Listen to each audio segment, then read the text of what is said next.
Welcome back to BYU Sports Station. We are live in Studio B, as promised. Let's bring in the man, our dual threat analyst, Blaine Fowler, covering both football and basketball. We're focused on basketball right now, Blaine, on the heels of a tough loss to fourth-ranked Houston last night. BYU erases a 13-point deficit. They tie it, but end up losing by 7. They play the second half even. So after all of that, and with that backdrop, Blaine, how are you feeling about this BYU basketball team given the frustration last night? Yeah, there's a lot of good that can be taken from that game last night. And Houston was everything that we expect them to be, especially on the defensive side of the ball. They're the number one team defensively in the country for a reason. They're so physical. They have such great lateral quickness, those quick hands that they have. And we saw Ali Khalifa, who usually just plays with teams defensively with his ability to pass in and around people, have multiple balls tipped, and they just couldn't find those back cuts and those things. So first off, we got to give Houston a lot of credit. They're for real.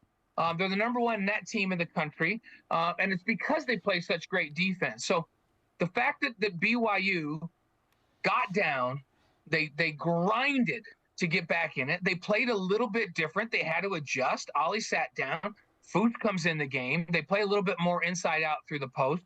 The fact that they got literally 3 opportunities at the end of the game with shots, and they didn't make any of them, unfortunately, but they got good shots, especially those last 2 threes.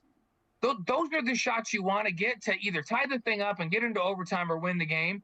I think there's a lot of good that can come from this. So, yeah, I'm not, you're disappointed because it's one they had a chance to win, one they had a chance to steal. But then you got to look on the other side and go, okay, I didn't expect BYU to win that game anyhow. The fact that they were in it when they got down, I got to take some positive from that. One thing we've seen in these Big 12 games is when the stress level rises, BYU seems to get sped up. They got sped up a couple of times last night when Houston went on some nice runs. And there's a difference between shooting threes in the offense and hunting threes. And you talked about that on the post-game show last night. What's the difference? Yeah, and I'm okay with them hunting for threes as long as they're hunting for good threes.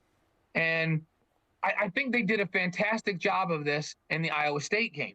I think they did the worst job of the season in the Cincinnati game. Last night was somewhere in between where when I say you're hunting for threes, that means we're looking for a 3, but we're not going to take a bad 3.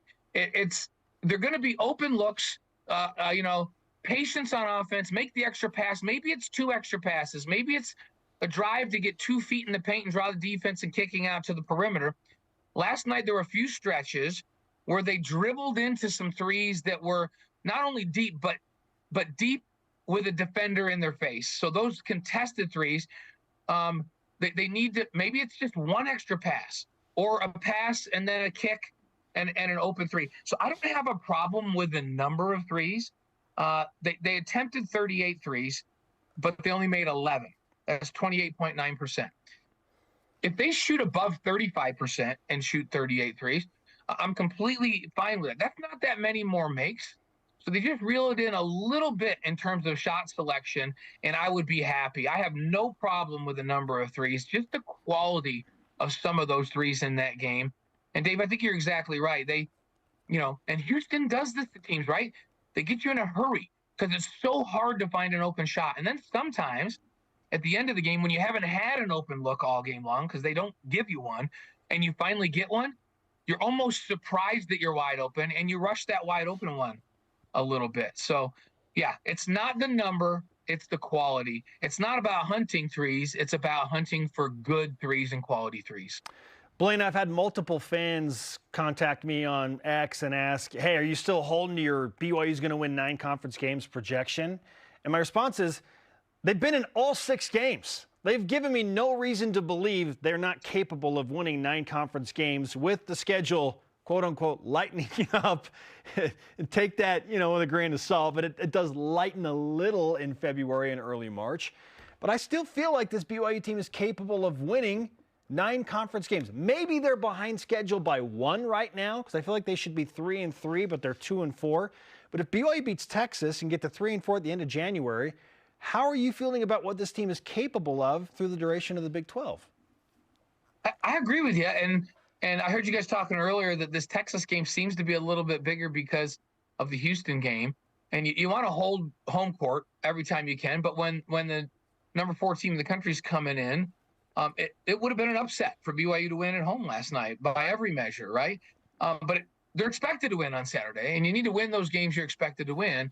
You know, issue is they were expected to win Cincinnati and they lost. But guess what? Then they went on the road and got a road game and balanced it off. So to me, they're right on schedule as long as they win Saturday to do exactly what you're saying, and that's go 500 in league. Now, that's not an easy task because all of a sudden Texas, who, you know, wasn't looking so amazing, looks great right now in the last couple of games. You know, they lost some games and they lose to West Virginia, and they lose some games, and you're thinking, oh, this Texas team's, even though it's a veteran team, this is a team that's vulnerable this year. And then they reel off back-to-back big-time wins. You know, they lost to Texas Tech. They lost to Central Florida at home, right?